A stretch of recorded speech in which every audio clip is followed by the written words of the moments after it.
ما تنساش تعمل سبسكرايب او اشتراك في القناة وتفعل زر الجرس عشان يوصلك الجديد في استخدام النباتات الطبية واسرار وفوائد النباتات الطبية والجديد في عالم التغذية العلاجية لصحتك ولصحة عيالك. اشوفك على خير.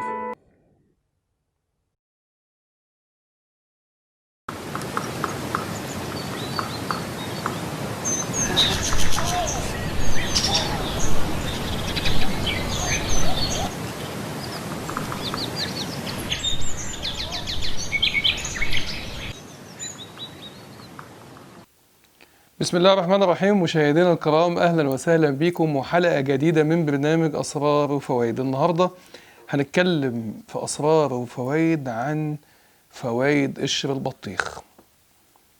هيسالني واحد يقول لي هو قشر البطيخ ده بجد ليه فوائد؟ يعني انت كلمتنا مثلا عن حاجات تانية كتير زي مثلا قشر الموز، قلت هتعمل حلقه عن قشر البصل. قشر البطيخ ده بجد كمان ليه فوائد؟ ده انا عاوز اقول لك بقى على نقطه. الفايدة الصحية لقشر البطيخ تكاد تكون أعلى من الفايدة الصحية بتاعة البطيخ ذات نفسه، اللي هو اللب اللي أنت بتاكله، اللب الأحمر. الحقيقة اللي الفايدة الطبية بتاعة البطيخ بسبب اللون الأحمر بتاعه. البطيخ في مادة فعالة اسمها لايكوبين، ده نوع من أنواع الكاروتينز. الكاروتينز دي احنا عندنا مجموعة من المواد الفعالة يا جماعة في النباتات اسمها الكاروتينات أو الكاروتينات بالعربي، هي اسمها باللغة الإنجليزية كاروتينز، زي البيتا كاروتين اللي بعد كده بيتحول في الجسم الفيتامين ألف اللي هو بتاع العين. البيتا كاروتين ده اللي هو اللي بيكون موجود بنسبة كبيرة في الجزر، عشان كده بيقول لك الجزر بيقوي ايه؟ بيقوي النظر. زي الاستازانسين اللي هي المادة الفعالة اللي بتدي اللون للاستاكوزا بتاعة المياه العذبة. عارفين استاكوزا المياه العذبة لونها أحمر عشان فيها مادة فعالة كاروتين اسمه استازانسين، ده بيعالج التجاعيد بتاعة البشرة. والنهارده هنتكلم عن قشر البطيخ، في شويه كده بواقي لايكوبين اللي هي اللي بتدي للبطيخ اللون الاحمر، وكذلك اللي موجوده فين؟ اللي موجوده في الطماطم. فاجمل حاجه في الدنيا في النباتات الطبيه ان الالوان بتاعه النباتات الطبيه، وضيف عليهم بقى طبعا الكلوروفيل اللي هو اليخضور ده من النبات اللي هو اللي بيدي للنباتات اللون الاخضر. الالوان بتاعه النباتات الطبيه دي فوائدها الصحيه غير طبيعيه للجسم، في حين ان الملونات الصناعيه اللي بتكون موجوده في الاغذيه اللي هي طبعا المصنعه دي بتدمر الكلى. يعني بس تجح كده اي طبيب في الدنيا لما بيجي يتعلم كليتين، من ضمن الحاجات الاساسيه اللي بيعلموها لنا في الفسيولوجي بتاع الكلى ان الكلى هي المسؤوله عن اخراج الالوان الصناعيه. فبالتالي لو حد متعود اللي هو ياكل اكل كتير في الوان صناعيه كتير، الكلى بتاعته بتتاذى كتير وبتتعب، وممكن مع الوقت يحصل لها ضعف وبتعجل من الاصابه بالمشاكل بتاعتها زي القصور الكلوي والضعف بتاعها وعدم قدرتها على القيام بوظائفها كما ينبغي. طيب قشر البطيخ، كل 100 جرام من قشر البطيخ، نكتب بقى الكلام المهم. الكلام ده مهم جدا لان هنحتاج الكلام ده في ضبط الجرعات. احنا ازاي نقدر نستخدم قشر البطيخ كدواء؟ كل 100 جرام من قشر البطيخ فيه تقريبا من 2.5 جرام ل 3 جرام من الحمض الاميني اللي اسمه سترولين. احنا عندنا حمض اميني اسمه سترولين. الحمض الاميني ده اول ما انت بتاكله جسمك بيحوله لحمض اميني تاني اسمه ارجينين، ليه فوائد طبيه رائعه زي ما هنشرح النهارده في حلقه النهارده. كل 100 جرام في ايه؟ من 2.5 ل 3 جرام. يعني ال 200 جرام في كام؟ في 6 جرام تقريبا. مش عاوزك بقى تشري من هنا ورايح بقى ترمي قشر البطيخ بقى في الزباله، ولو في حد من جيرانك بياكل بطيخ ولا حاجه خليه يجمع لك قشر البطيخ لو في مرض من الامراض اللي هنحكي عنها النهارده في الحلقه بتاعت اسرار وفوائد. 22 مرض، 31 دراسه، 5 تاثيرات جيده للجسم. اتعملت عنها دراسات عن السترولين اللي احنا قلنا كل 100 جرام من قشر البطيخ في 2.5 جرام من الحمض الاميني ده، من 2.5 ل 3 جرام. بقيه ال 100 جرام الياف ومعادن جسمك محتاجها. يعني حتى بقيه الاثنين، يعني انت عندك 100 جرام فيهم 3 جرام سترولين، في 97 جرام. 97 جرام دول ايه يا دكتور احمد؟ طبعا رطوبه، ميه، وبعض الاملاح المعدنيه زي البوتاسيوم. البطيخ غني جدا بالبوتاسيوم يا جماعه. وكذلك برضو الياف عشان بقى صحه القولون بقى، وتخش الحمام تعمل بيبي حلو كده وايه، وتنظيف بقى للقولون من السموم اللي فيه. اول دراسه اتعملت في 31 ديسمبر 2018 في ايران، ان السترولين 6 جرام من السترولين في اليوم، يعني اللي هي 200 جرام كام؟ 200 جرام قشر بطيخ، بتعالج ضغط الدم المرتفع. يعني انا لو عندي ارتفاع في ضغط الدم، اول دواء هفكر فيه بعد طبعا الكركديه وورق الزيتون وكل الحاجات اللي احنا قلناها في اسرار وفوائد، ولسه هنتكلم عن دور الانظمه الغذائيه زي النظام الغذائي اللي اسمه داش دايت، وزي ما هنشرح عن النظام اللي هو النظام الكيتوني، ازاي اللي احنا نقلل الانسولين اللي بيحبس الميه في الجسم.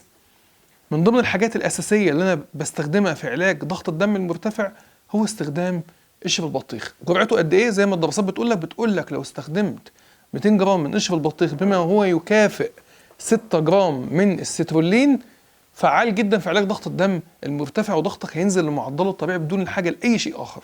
دي الدراسه الاولى اللي اتعملت في ايران في 31 ديسمبر 2018. الدراسه الثانيه 30 ابريل 2013 في امريكا، نفس القصه برضه، 200 جرام من قشر البطيخ يوميا، فعال في علاج تصلب الشرايين وتخفيض ضغط الدم. بتاكد الدراسه بتاعه ايران. بس الدور ده الامريكان ضاف لك نقطه مهمه جدا، ان القشر البطيخ بيمسح تصلب الشرايين، بيعالج تصلب الشرايين، الاستفنس،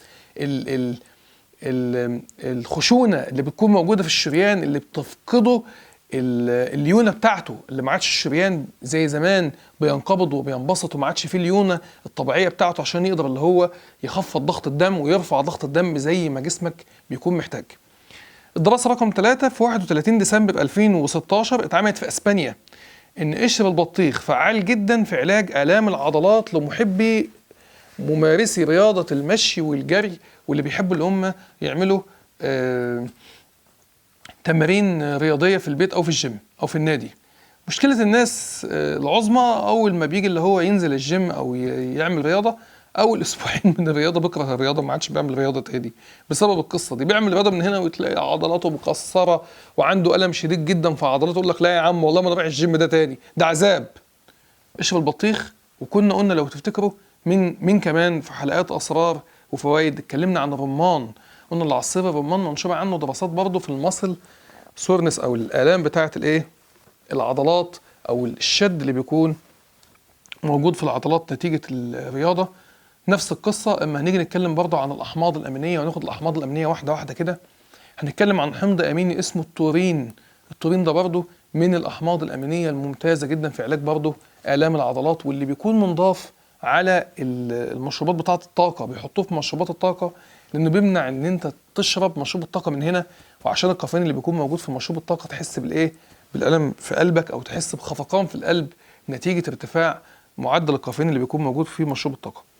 الدراسة رقم 4 في 1 يناير 2010 في المكسيك، إن قشر البطيخ فعال جدا في علاج ضعف عضلات القلب. ده الدراسة دي أكيدة وعقلانية جدا، لأن احنا عندنا في الطب من ضمن الأدوية الطبيعية الأساسية، أو أي دكتور قلب يعرف النقطة دي وحافظ الكلام ده، إن الأرجينين أو الحمض الأميني اللي اسمه أرجينين من الأحماض الأمينية الرئيسية في تقوية عضلة القلب. أنت عندك في البطيخ الحمض الأمين اللي هو السترولين ده بيتحول في الجسم مباشرة للأرجينين، فبالتالي أي حاجة بتدعم الأرجينين اللي في الجسم فبتوسع الشرايين التاجية بتاعة القلب، فبتغذي عضلة القلب، فبتقوي عضلة القلب لأنها بتاكل وبتشرب وبيوصلها غذاء.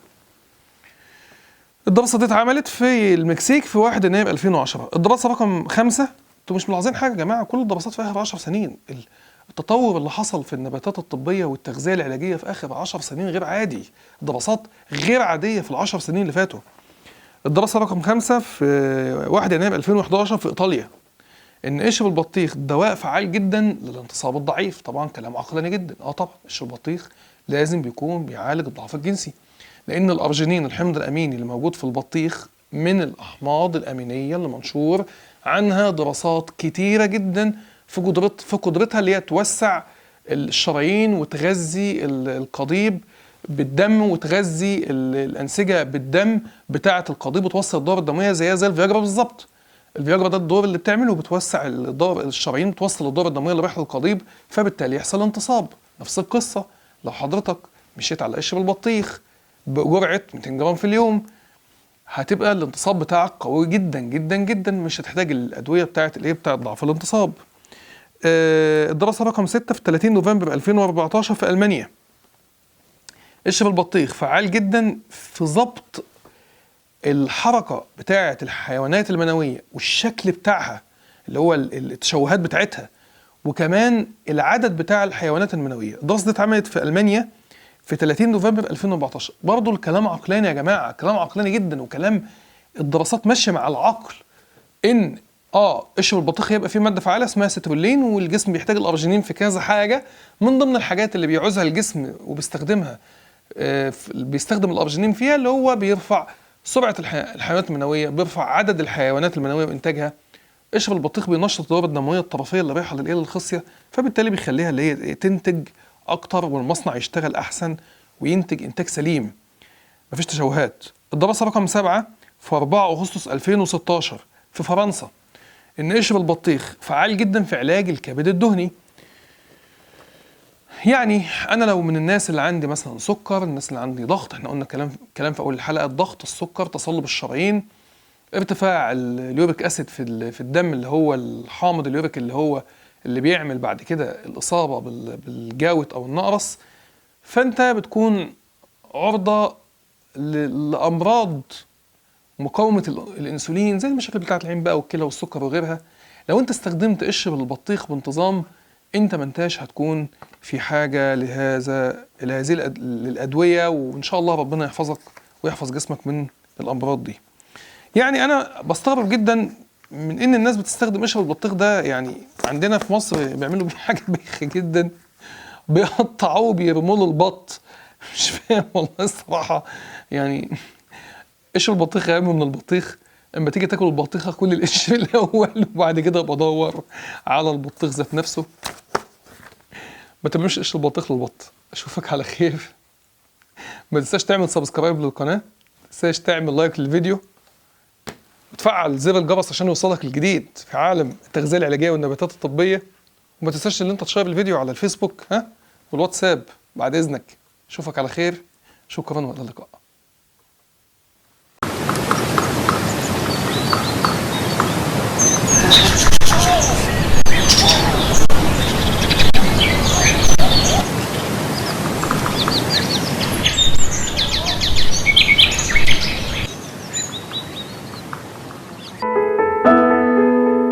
ما تنساش تعمل سبسكرايب او اشتراك في القناة وتفعل زر الجرس عشان يوصلك الجديد في استخدام النباتات الطبية واسرار وفوائد النباتات الطبية والجديد في عالم التغذية العلاجية لصحتك ولصحة عيالك. اشوفك على خير.